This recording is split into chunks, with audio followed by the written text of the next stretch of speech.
Allah itu ada dan tiada keraguan pada kewujudannya. Allah Ta'ala berfirman, Afillahi syak, maksudnya tiada keraguan pada kewujudan Allah Subhanahu Wa Ta'ala.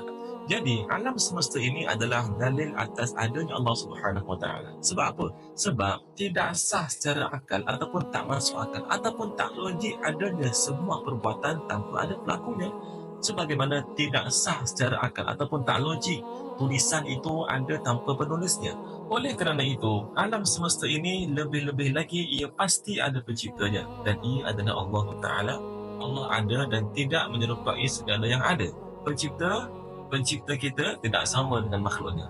Dia ada tanpa bersifat dengan sifat-sifat makhluk dan tanpa tempat. Al-Imam Rifa'i radhiyallahu anhu pernah berkata, Ghayatul ma'rifati billah al-iqanu biwujudihi ta'ala bila kaifin wala makan. Maksudnya, puncak pengetahuan tentang Allah ataupun puncak pengetahuan kita tentang Allah adalah meyakini bahawa Allah Subhanahu Wa Taala itu ada tanpa bersifat dengan segala sifat makhluk dan juga tanpa bertempat.